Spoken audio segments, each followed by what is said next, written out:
the ESCA Sports Podcast, where we want to shine a light on youth and high school sports in West Texas.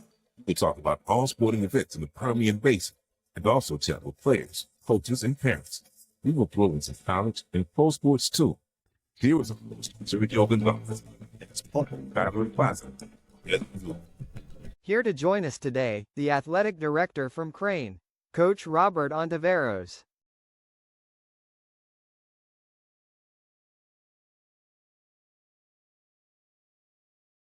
Hey, what's going on? Welcome to our second episode, joined by Coach Robert Ontiveros, the AD from Crane High School. Coach, thanks for joining us today. Thanks for having me. We have a few questions for Coach and get to meet him a little bit for those of you that don't know him as well as others, and he'll get to kind of tell us a little bit about his experience in Crane and what the road he took to becoming the AD here in Crane. So, Coach, if you'd like to introduce yourself a little bit, let us know something about you, where you're from, and where you grew up, high school, and all that kind of stuff. Yeah, so of course, my name is Robert Ontiveros. Grew up, born and raised in Marfa, Texas. Graduated, went to Angelo State University, where I met my wife, and had a good experience over there. Ended up, applying for jobs everywhere. It was a little different then. There wasn't as big of a shortage as for teachers and coaches during that time, and so it was a little, more challenging to get a job. So we're hitting pretty close to May, and I hadn't heard any back from some other schools, and Coach Jeff Jones, he used to be in Crane. I think he worked for Coach Esparza for a while. He was the athletic director in Marfa at the time, and I just seen him at a retirement party for one of the other coaches, and I kind of talked to him about some of the places I applied for in Crane being one of them, and he said, well, let me see what the deal is if they filled that position or not. It's kind of crazy because that next day I got a call from McCamey and Crane on the same day as I was waiting for, opportunities, and they both wanted to interview. Anyways, ended up in Crane. That's where I started. Was there for 3 years. I had the opportunity to go to McCamey for 1 year as a step up in my career. Our athletic director, Fred Stow, who's the current or was the athletic director in McCamey, ended up getting the job in Monahans, and we jumped ship with him. Stayed there for 5 years. At the time, I knew it was time to make another step, either for offensive coordinating job or an athletic directing job, head coach. And so the Crane job opened up, applied for it, got an interview, and here we are today.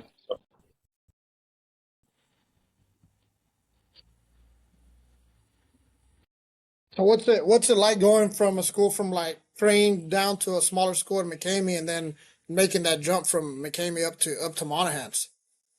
It wasn't as different as people think. Kids are going to be kids, regardless of, what level, what classification it's going to be. They're going to be kids, and you're going to build relationships with those kids. And, I think it's a fortunate thing that I've been able to do that here in West Texas, just because of the type of kids we have. They remind me of myself, when I was younger, around that age. They remind me of some of my friends, I understand their backgrounds. And so, being able to do that in Crane and going to McCamey wasn't really big of a difference. And then going from McCamey to Monahans, I thought, okay, it's going to be a bigger school. But again, if you put yourself out there and you talk to these kids, not just the athletes, but just the people in your class, you end up getting to know all of them, and you don't see a stranger in the hallways. So it wasn't too crazy. Being able to go play for a program like Monahans with tradition and making those long runs. I know they had a down year this season, but before you made the move, you had some runs with Chino, correct? Yes, sir, I did.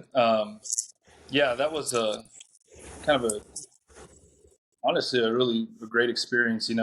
Those first 2 years, we struggled. We were installing our system. We were going from a team that was running the wing T for several years, decades, and and trying to install the spread, and there were a ton of growing pains with it. But as soon as we got to year three, it took off, and we had a quarterback now that had been in the system for 3 years, and so he was able to take that role and really make it his own.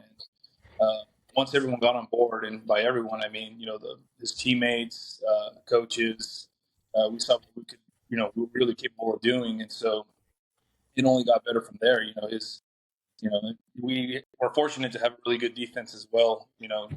Chino actually played a little bit of safety before he was only on the one side of offense, but a lot of those guys, he had a really good surrounding cast who, again, were able to just follow and know their roles in their team, and I think that's why we had so much success with those teams, for a good amount of time, for 3 years. And like I said, when he graduated, it wasn't just him graduating; it was a handful of kids that, were all on the same page, and so it was kind of all right. Well, who's going to be the next leader?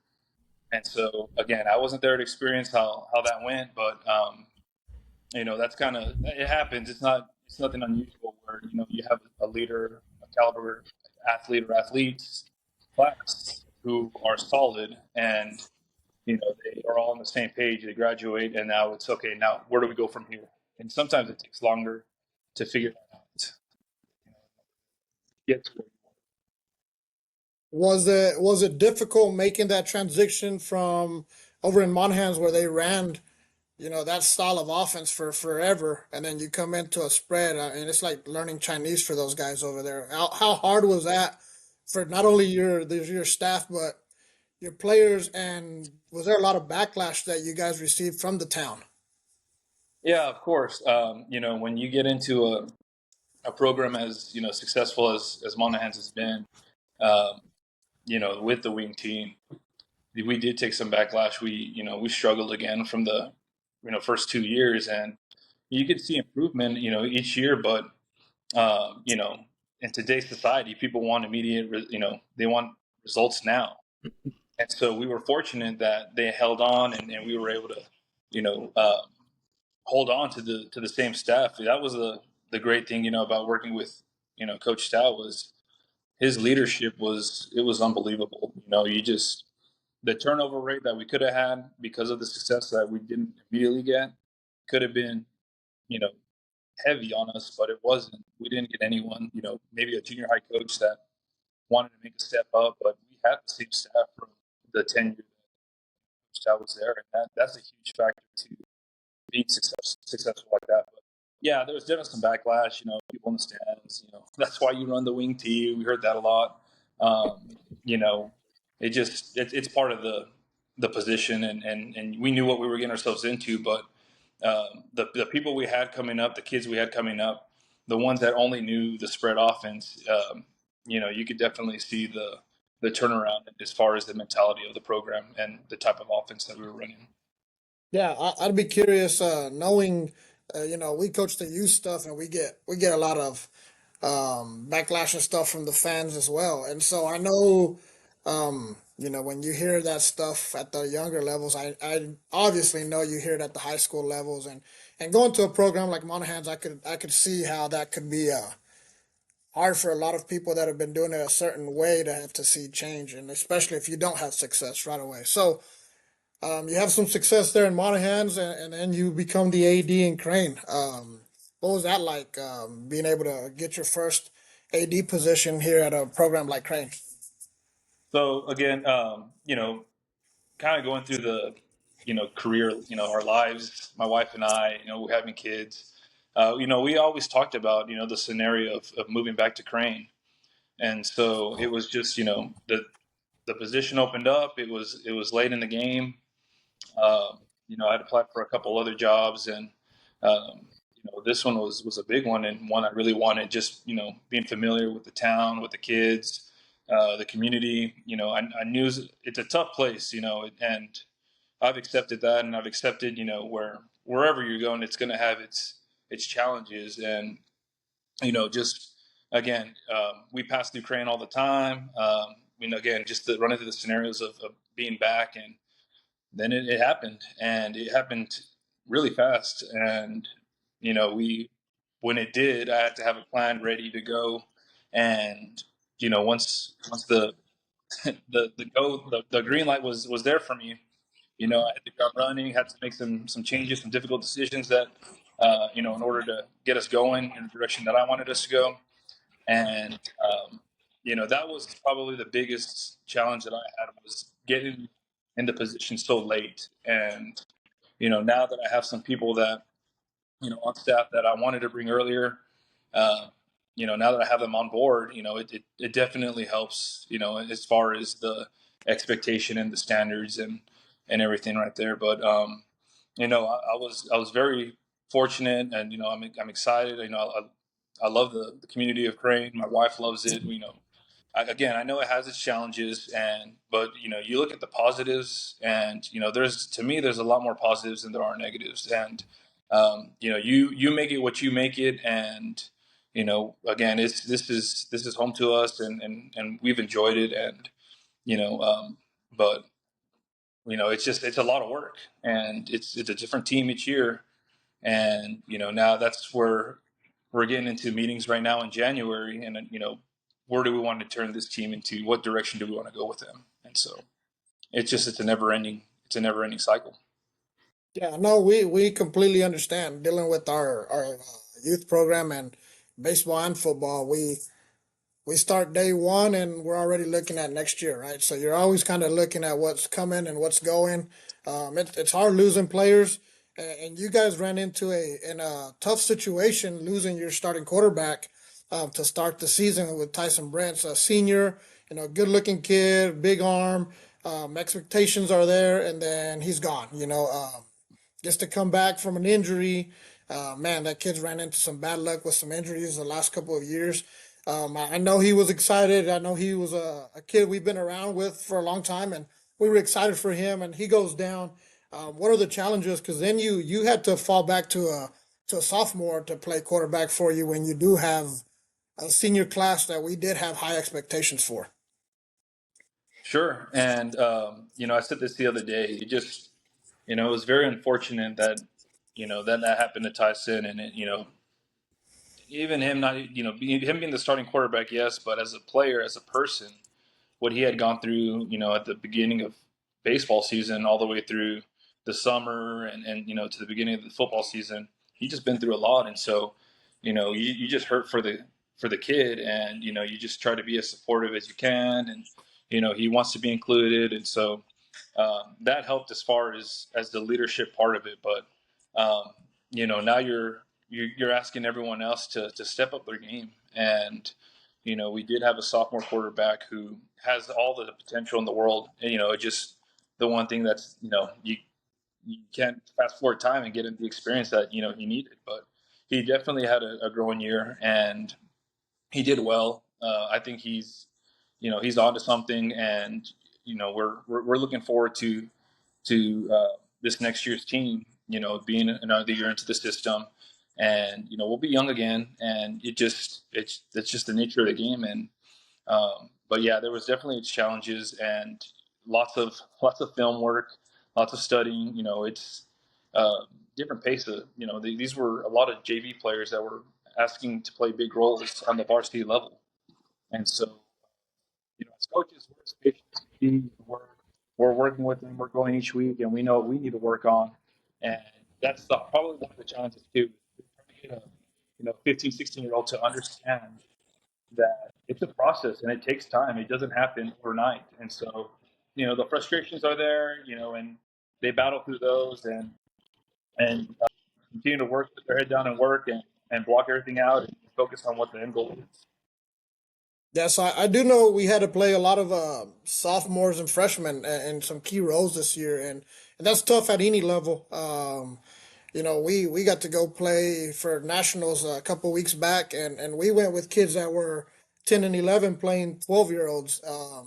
And it was a huge difference. So I see at the high school level when you are loaded with freshmen and sophomores, and you do play seniors, you might be as talented as those other teams, but experience does matter, and it does make a huge difference. the system, being in the same system, and all that kind of stuff. It does help. It does make a difference in what your teams do. So going on to your season, you guys ended up 6-5, 4-2 in district play. And district. Tell me what it's like being in a 14 district. What are your pros? What are your cons? Like playing the same team twice. Do you like that? Is there a plus to doing that, or is there more of a negative side to having to play a team twice within a couple of weeks from each other? Yeah, I think there's probably more cons. In my opinion, there's just it helped us last year. I'll start with the pros. We had a slow start. There are some things we could do differently. You get to know your opponent a lot better, especially playing them a second time. And that saying, it's hard to beat a team twice. It is. It's really hard to beat a team twice. And so, that second round of playing that district, we were able to get on a run and take it into the playoffs and win a by district game. And so, in that case, it benefited us because we got to know what our opponent was going to do and see if it held true the second time, and that did help us out. But as far as the cons, it's kind of you look at it the other way now. Now they're getting to know you. Are you going to come out with the same tendencies? Are you going to come out with some wrinkles in your offense or defense? Are you as predictable as you were the first time you played them? And so it's a kind of a chess game that you play with them. But as far as playing someone twice, I'd rather not. I'd rather have maybe a 5 or 6 team district that you're playing everyone once, and it's any given Friday. You just never know, what kind of team you're going to get, and so um, I don't know. It can help you and it can hurt you, and it just depends on what kind of game you have. So, what kind of adjustments do you change your game plan a ton when you maybe were in a game where you win by a touchdown or lose by a touchdown, and you know you're going to see them again?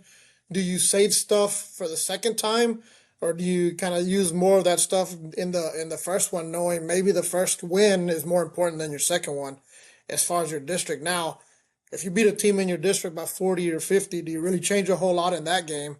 Um, how do you get your team to be motivated to do that, right? When you're in a tough game and then you turn around and you know you've beat these guys by 40, how do you get them to play at a high level for the second time? Yeah, yeah, it's definitely again another challenge that you face doing that in a 14 district in a round robin type of situation, but you explain to them, you take it week by week. As far as saving stuff for maybe the second time you play them, you got to beat them the first time. So again, you can't look too far ahead. You take it each Friday at a time, and you do what you got to do to win that football game. And if it goes in your benefit, then great. You still got to watch the next 2 weeks to see what they do differently, and then when you get them again, you look at, okay, what could we do better? If you're it's a situation where you won by 2 or 3 scores, you look at, okay, is there something we need to do differently? You got to look at every scenario because they're going to come out and do something different, especially if you've again beat them by 2 or 3 scores, and you just got to have a plan ready to go. Again, it comes to a lot of film study. You kind of see it, some tendencies, some that they do. If it's a team that's consistently getting maybe beaten by 2 or 3 scores, you look at did they do anything different week to week, and if they don't, then you kind of get a good idea. Okay, well they're probably going to come out in the same stuff. They're going to live and die by it. Or you get another team that, okay, that was a close game. What could they do different? What are they going to attack? What do we do not so great the first time we played them that they can expose us on? And how do we get better at it? Or, how can you got to have an answer? And if they come out in it and you have the answer, great. If they come out in it or they don't come out in it and you just kept it in your back pocket, you were prepared. I think it's better to be over prepared than under, and the ultimate thing is to put the kids in the situation to win. Now, execution is a big deal, obviously, but you don't want to be too simple to where you're predictable, and now the execution is suffering. And so you got to find where that line is. What's too much? What's not enough? And then you iron it down and you get your game plan and you go with it. So, you know, I we're Longhorn fans, right? And we get a lot of stuff about Sarkisian, right? Uh-huh. Hey, he got the job because he's an offensive play caller, right? Sure. And a lot of people want him to step down from that role and hire an OC. And I've said this for years, and I've said it. I've mentioned this to Tyler. Like, if we're gonna lose or we're gonna win, it's because of me. Like, I want to. If I'm gonna lose my job, it's because of decisions that I've made.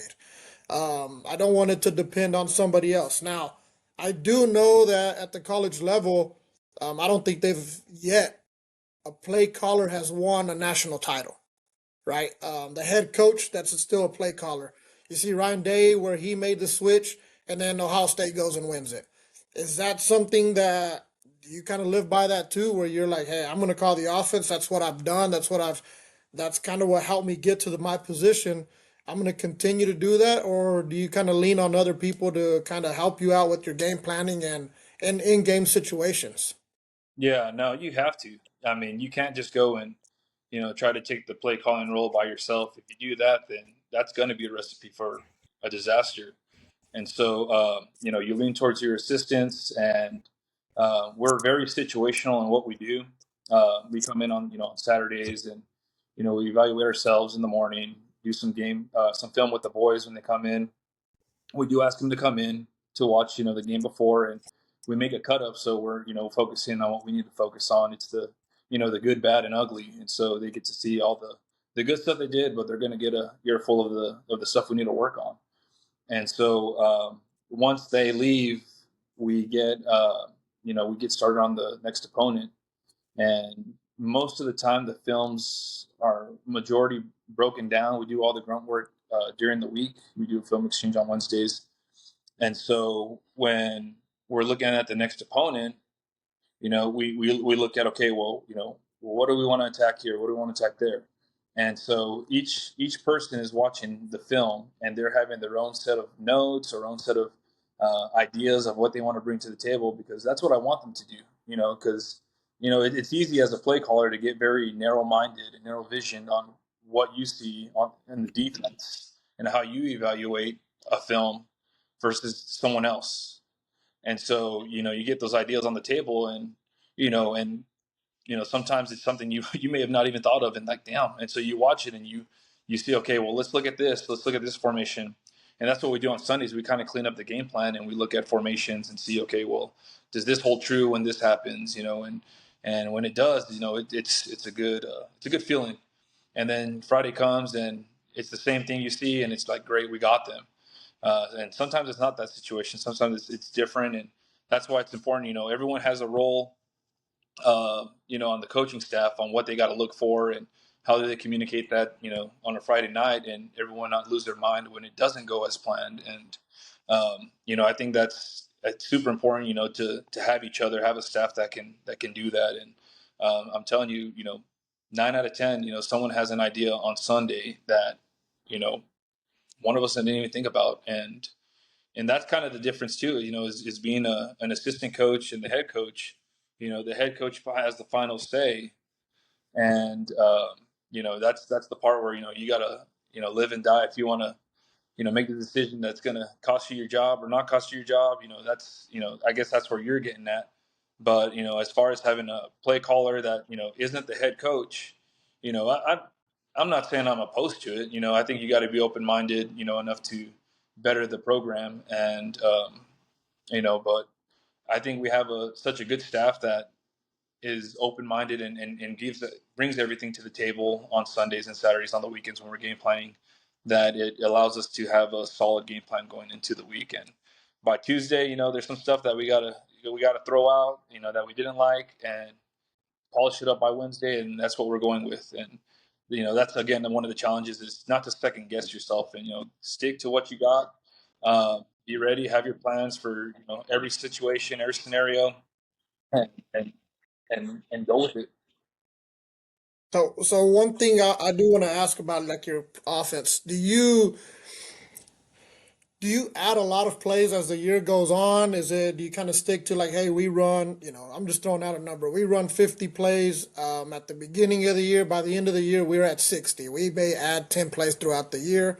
or are you kind of guy that, hey, we go from 50 to 80 to 90 plays? I know I'm guilty of it. I add a Yeah. lot of stuff, kind of depending on who we're facing. I challenges of you pre season, you think, hey, this is what our team's going to look like, and then you do run into some injuries. You got to change some things. At our level, it was a little harder. We lost both of our quarterbacks before our season started, and we had to depend on the run game a lot more than we had expected.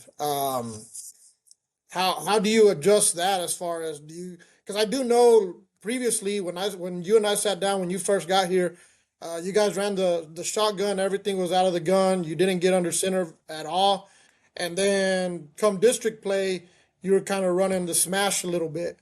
Mhm. Something that Crane's really familiar with, right? Right. Like I grew up 30 miles south of here, and I've heard of 36 smash my whole life because that's what they run here, right?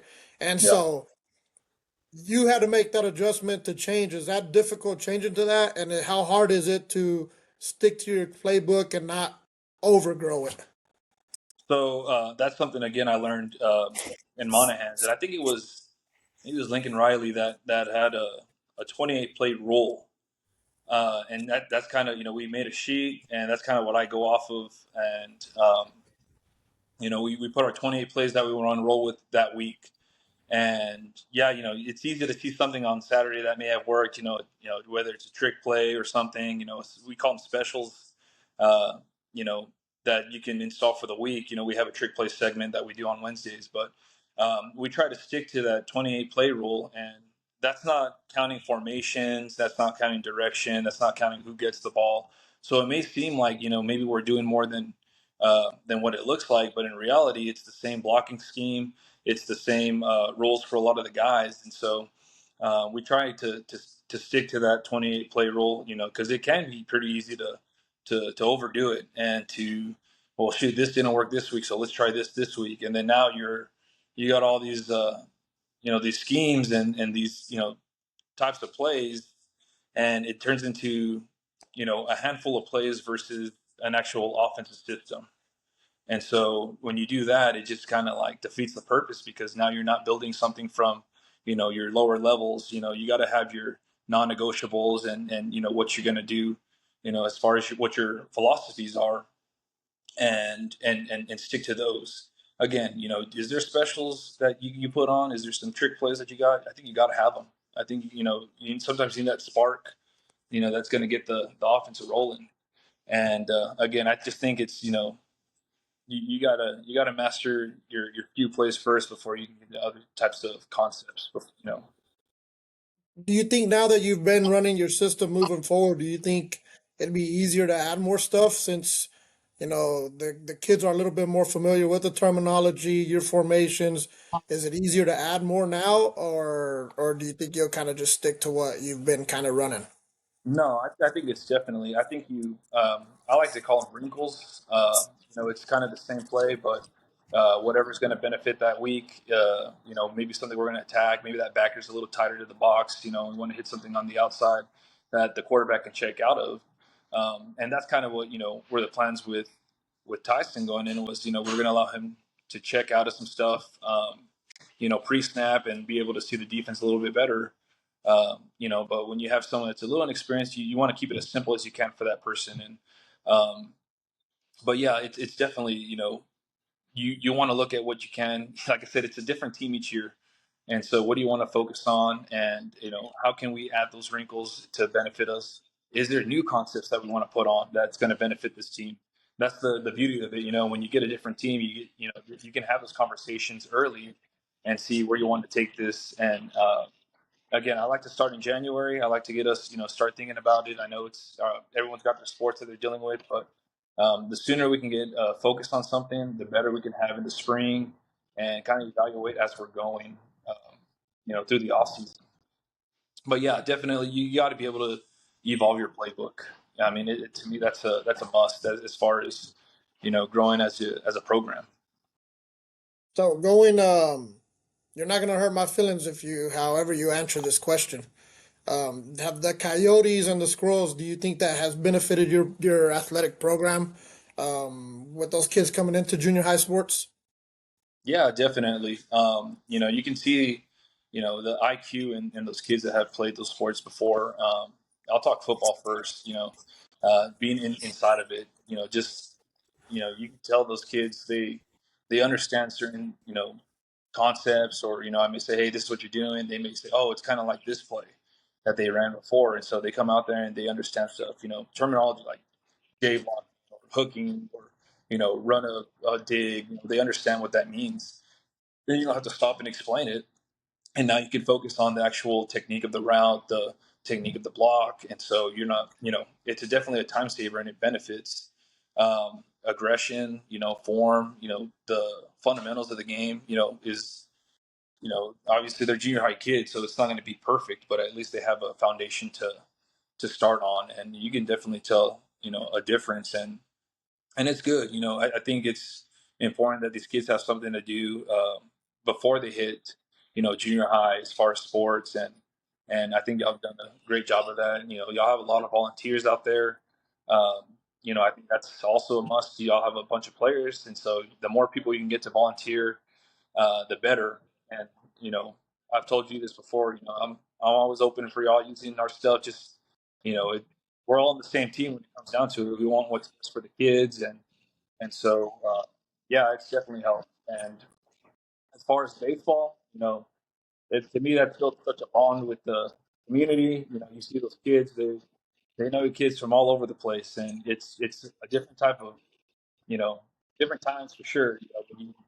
I know when I was in high school, I mean, I like the guys across from me on the other sideline, but nowadays, and it's a good thing. I think you go and you see at the end of the game, they go and they're shaking hands and they're talking. They have previous relationships. To me, that's a good, not only for the player, but being a person uh, outside of sports when you graduate, you know how to handle yourself. Yeah, no, I agree. It's something different for us too, right?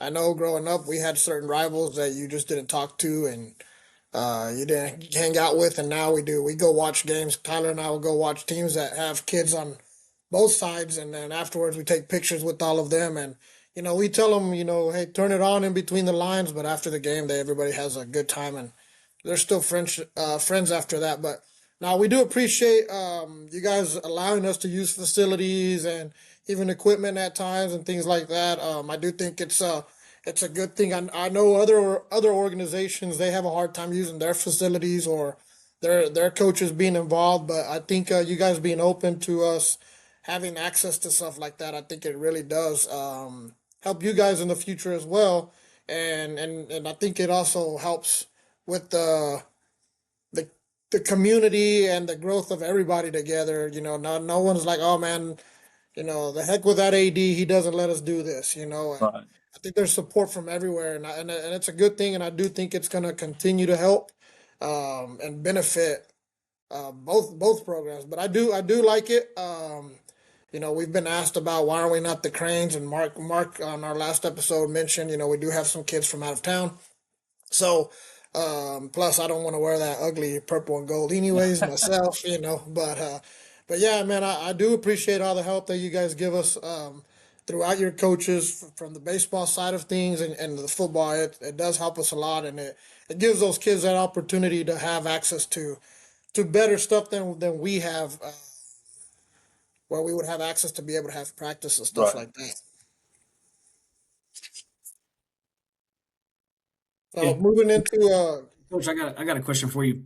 Yes, Hey, sir. going back to your play calling duties and stuff, you talked about being narrow minded and stuff like that. And Sergio and I have coached together for years now, so we kind of know how to feed off of each other and how to take each other. He knows what he can say to get under my skin, and I know what I can do to do the same on the sideline. So we've had our bouts. But do you have coaches, maybe one or two on the sideline or in the press box that you really lean on, to maybe notice some of the things that you're not seeing, or somebody that you rely on to relay those things to you? Hey, this is what I'm seeing. This may work.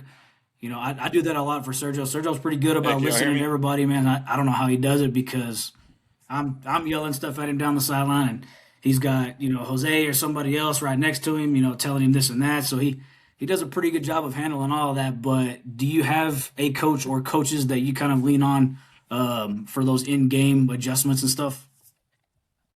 Yeah, there's definitely. I mean, like I said, you have to be able to have coaches on your staff that you can lean on because of the narrow mindedness. Like I said on my play sheet, we're very situational on what down is it, the distance, the hash mark, what do we like, during the game plan, the week. And so we have all that written down. But like I said, probably the same thing in youth sports. Sometimes there's those calls, and it's a feel thing, and you talk to, all right, we got this, we like this on second down. Do we still like it? And so when you have a timeout, it's great to talk about it. You have all the time in the world, it feels like, but when you got 20 seconds, 30 seconds, and then you have those type of motions that you might need, you got to get those in pretty quick. But yeah, there's definitely, Coach Miller does a great job in the box whenever, we, now that we're allowed to use technology up there, maybe we thought something that was going to be great wasn't, and we get stuffed or whatever. And now, we get an opportunity to say, hey, coach, Coach Miller, go back and look at this play. And he's spot on. And he goes and looks at it and says, did so-and-so miss their block, or what did he do? There should have been someone for this person. And then, well, it's a backside linebacker. We didn't have someone for him. Or, okay, well, they lined up differently than we thought through the week. And so, Coach Esparza, he's an experienced guy, and last year he was in the box for me and did well. He was that's one of the hugest roles right there, is being the eye in the sky and being able to see certain things, because on the field you can't see everything, and so you trust they see the right thing, and you run the play, and that definitely helped. But having him on the sideline is even more beneficial. Now you look at substitutions, you look at personnel, and I wasn't really big of a package type of guy, get certain players in for this, I'm not talking about like a heavy set or anything like that, but I'm talking about this guy might be a better, J blocker. He might be a better runner, at running back. And, I just wanted to look out there and I want to call a play, and, everyone needs to know, I don't want to worry about who's out there. And so, that was one thing that Coach Esparza was really good at, I call a play and he's subbing those guys in and out. And, that helps a lot, as far as the thinking part of it. But you got to have those guys, and if you don't, then you got to coach them up to be those type of coaches, because you're going to need them on Friday nights for sure.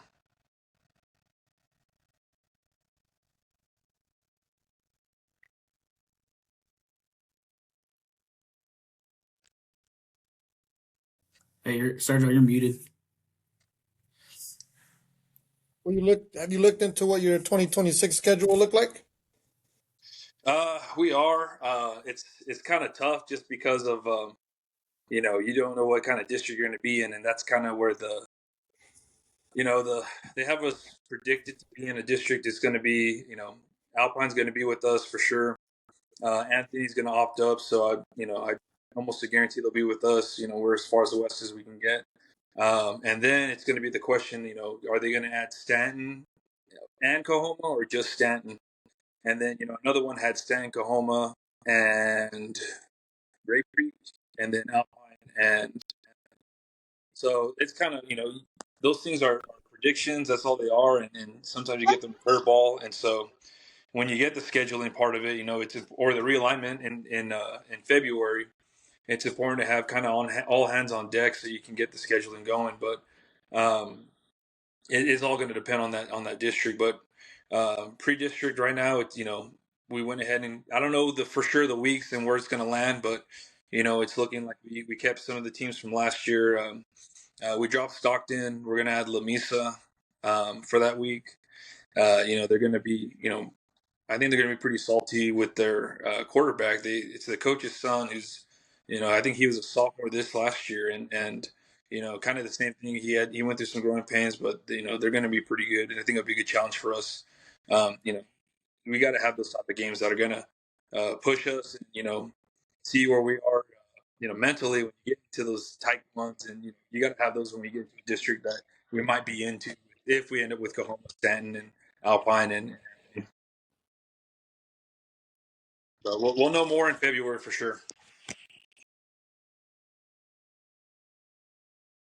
Is it hard? Is it hard scheduling people? Um, Being you're so new into the AD role, or is that not it's not hard to be able to communicate with other coaches and other programs? No, it's different. I mean, it's I say it's not hard. Some people have want to keep their schedules. As far as the networking as a coach, I've had no issues with reaching out to other athletic directors, and again, all this just it builds from when you start coaching. You want to learn about something that maybe intrigues you at a coaching clinic, and so you want to reach out to that coach, and that's the good thing about this network. It's so friendly that you can reach out to someone and you can get more detail on, you know, either how to handle a situation. You can talk to someone about the off season. You can talk to somebody about a scheme that you like, and so when you do that enough times, you end up meeting people, left and right, and it's a great profession. It's challenging, but when you go to certain you know clinics and coaching school that you have all these coaches that are going through the same thing, and you get a nugget of information. You may hear 4 or 5 hours of lecture, but you may hear one thing that you might take to your program. It's a big win right there, and um, again, the more you do that, the more connections you make, the more people you meet, and I've met some great people, and I still reach out to them till today on advice on certain situations, and you know, we got this, that, and this. How can we fix this for this player? What do y'all do? And it's good, and sometimes you hear something, you're like, hey, maybe that's not going to work for us, and but then you won't know unless you ask, and so again, that leads into the relationships you build.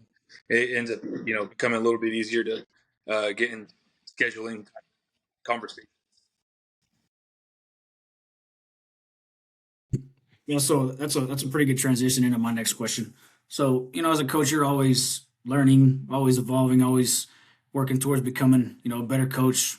What is an area that you feel like you can improve on early in your head coaching career, and what are some of the ways that you're trying to make yourself a better coach?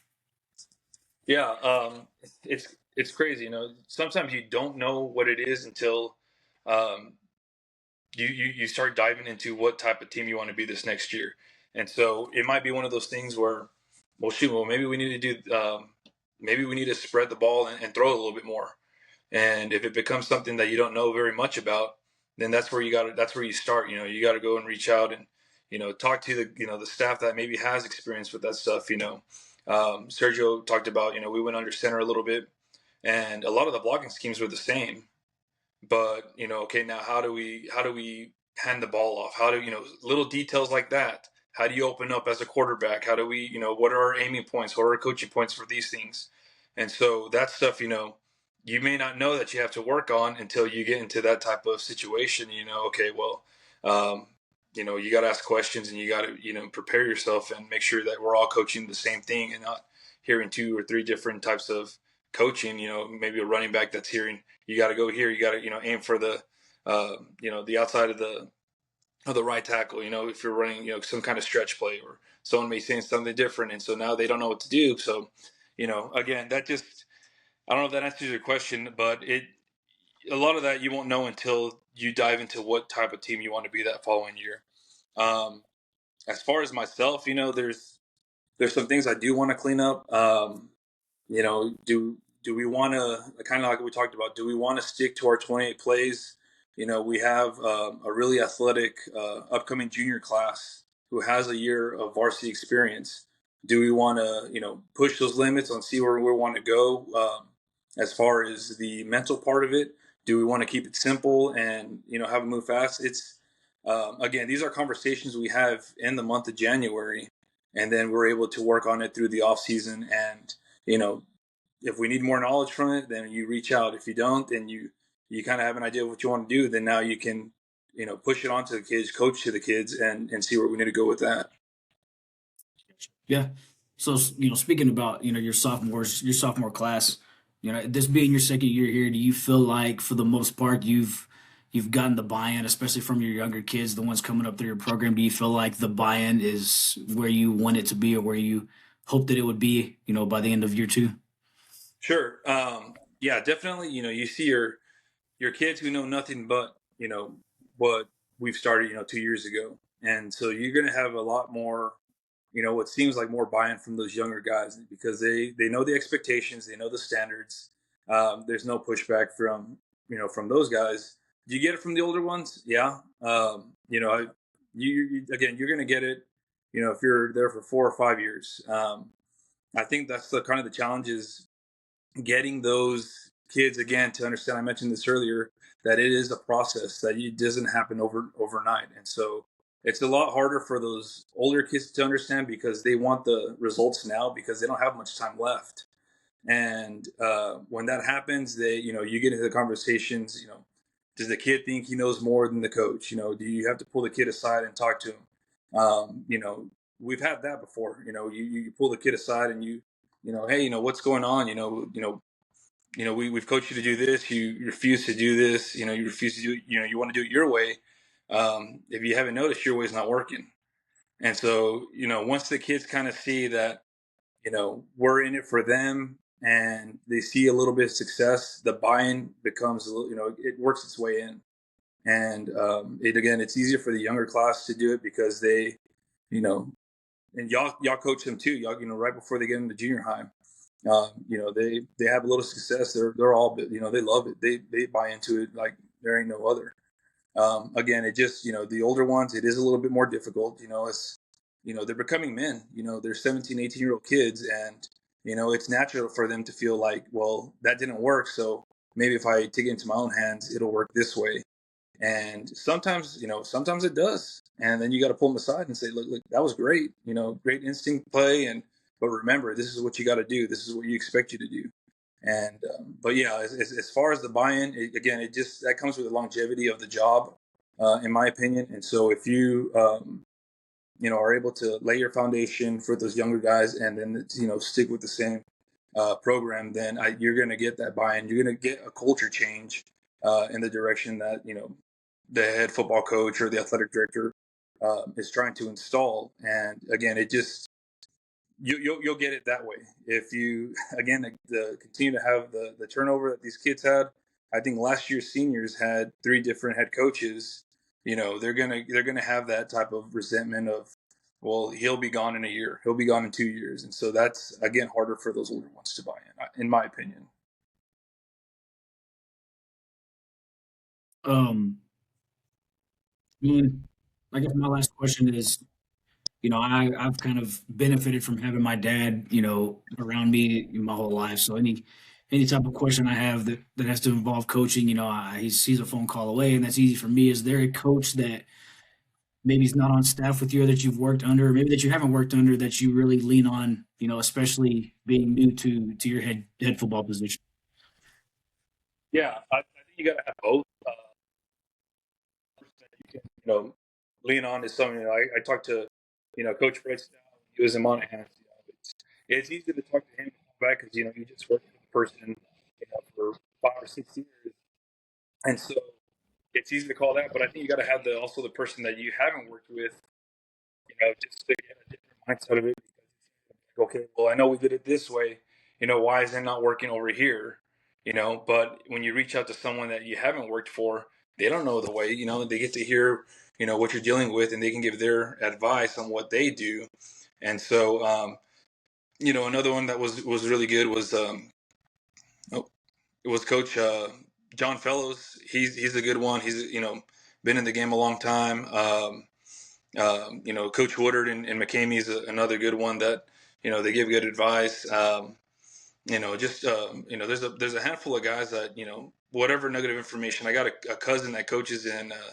He was coaching at Flower Mound, and he was at Plano West, and he had some good stuff. That I had to ask him, and he's at a 6A level, and said how would this work for a 3A school, and he gives a lot of advice, and as far as how he would handle it. Now he also tries to chime in, how maybe a small school would handle it, but again, you don't know unless you ask, and you got to have that type of conversation with a lot of those coaches to, not necessarily that you're second guessing yourself, but you may hear something that might, that might work for you. And again, you won't know unless you have those type of conversations, but you got to have those people in your corner.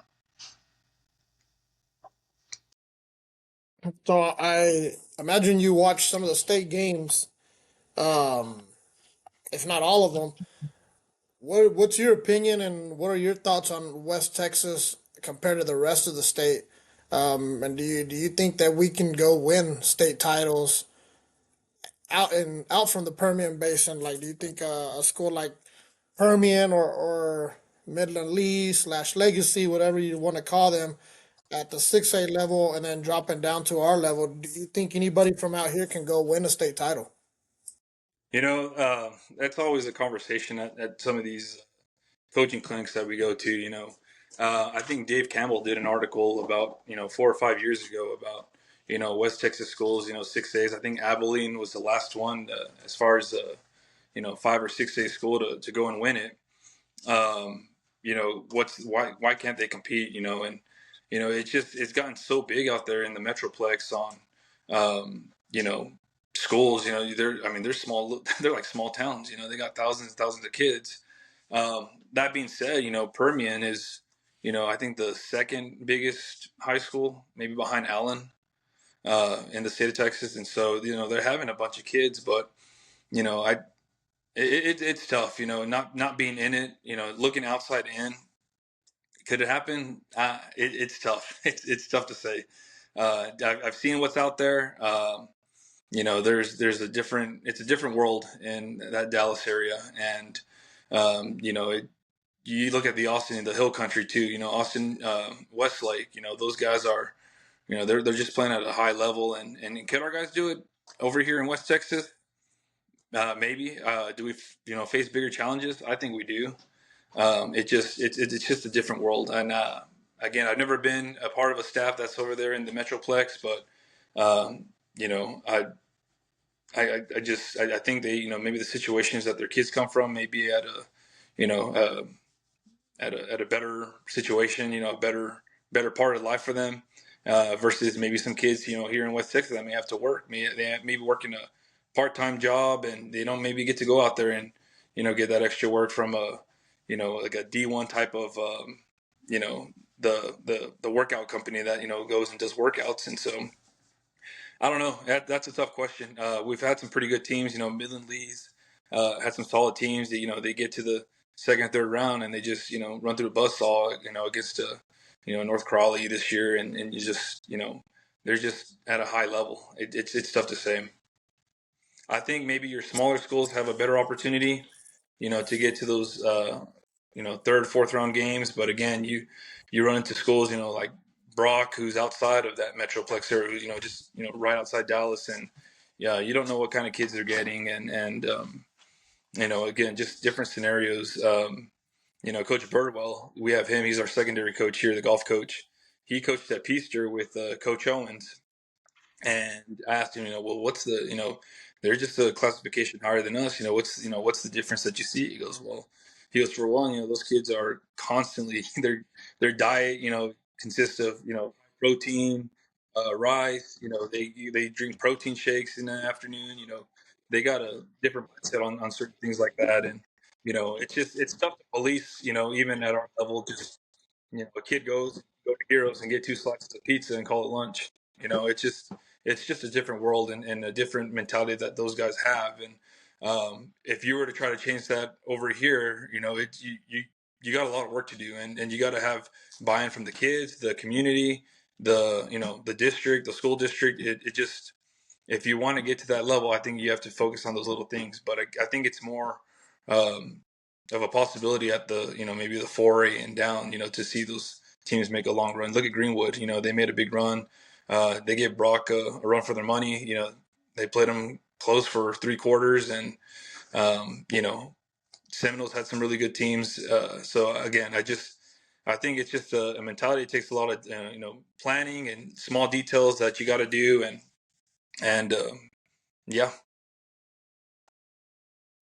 No, I definitely think it's very hard for us to be able to go make those runs and win titles, and I agree. The mentality is a little bit different, and we've got to try to change it. And we've gone to travel with the youth stuff to different parts of the state, even out of state, and just to see the difference in the kids, the size, the speed. We just don't have the same mentality, and we don't have the same breed of athletes that they do right now. And we've got to change that. And it starts with us as the parents. I think more importantly, that's where it begins.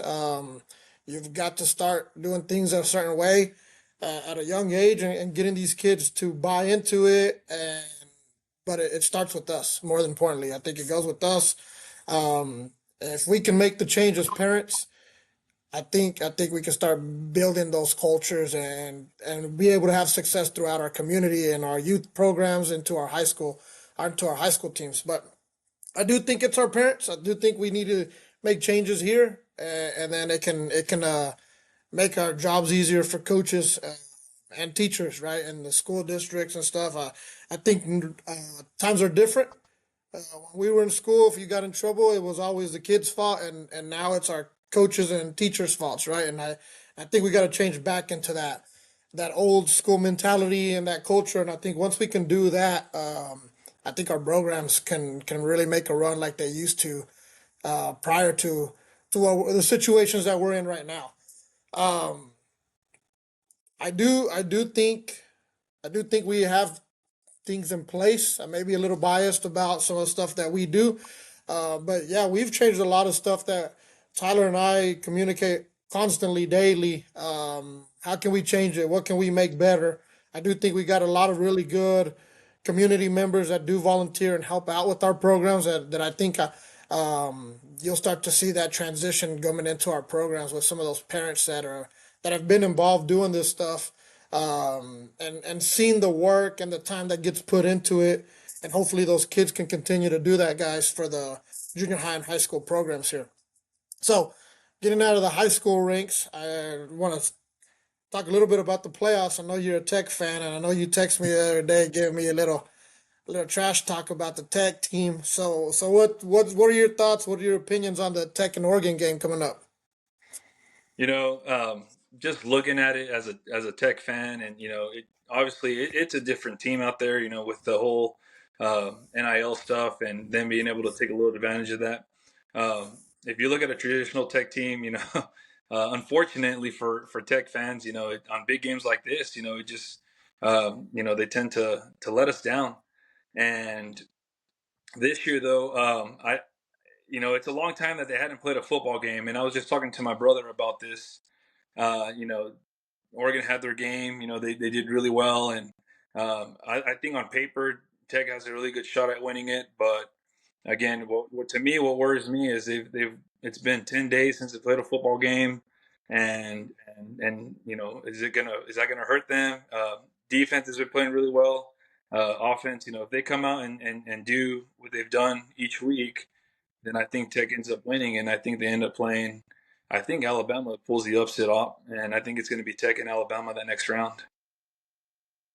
Well, Yeah, I think you you're beat, right. you I beat think me to all my the next teams question on each Alabama week. and Indiana. So who do you got on Ole Miss in the Georgia game? Uh, to me, that's the biggest coin toss right there. I think Georgia wins it. I think that's an easy. If you were to go off of record, you know, I don't know how much it's going to affect them. Ole Miss not having Lane Kiffin there, but um, I don't know. Ohio State sometimes they're kind of again in those big games they struggle as well, but they've been playing some pretty good defense. Offense hasn't been too bad but at the same time, Ole Miss has been lining up on the scoreboard. So So I know you said they haven't had a big break. Last year all the four teams that got that first round bye lost in their first playoff game. right, I think if you see that again this year, there's got to be a change, right? When you got the top four ranked teams back to back years get knocked out because they've had weeks between their games compared to teams that do play and do come in off of a big home win or something.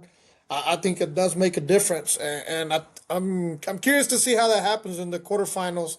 And if you do see those top four teams go down, there's got to be a change, right? They've got to change conference championships. Something's got to change so there's not such a big gap for those top four teams.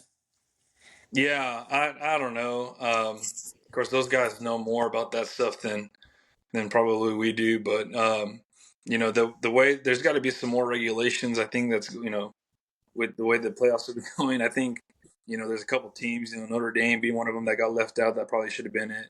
UT, I think, has a pretty good resume to get into it. You want to see the best teams in the playoffs. You don't want, but at the same time, I think that's the argument is, well, then do the conference championships mean anything if that's the case? But I think they got some cleaning up to do as far as that part of it. As far as the teams losing the first round, we'll see what happens. But to me, it worries. I mean, to me, it's like a bye week hangover, and you just, you hope that they're ready to go and they're prepared, and they've been able to keep that same energy throughout that week. And again, on paper, I think those teams are in good shape, but you just never know. That's why they play the game. Yep. No, we're excited for it. We're probably gonna have a roundtable January 2nd. We'll let some fans chime in, and we'll have some other fans of other teams join Tyler and I, so we can discuss, how the quarterfinal games go. But man, I appreciate your time, Coach. Thank you for joining us, giving us a little insight about yourself and the Crane program. We're excited to see where the program heads, and continues to grow. And we're hoping that we can continue to help build our relationships with Crane ISD and our youth programs, and hopefully be able to build into where we're able to win district and make some runs at these playoff games. No doubt. Again, I think I appreciate everything that y'all do for the youth leagues. It takes a lot of time, and I think people forget that y'all don't get paid for that stuff, and y'all, a lot of those dads or community members that y'all put in a lot of time, and I think it'll pay off dividends. I think here in the future. Again, it's everyone's got to be on the same page and on the same team, and when people can figure that out, I think we can get Crane to where it needs to be. Thanks, Coach. I appreciate your time, man. Yeah, no doubt. Hey, Coach. Appreciate y'all guys.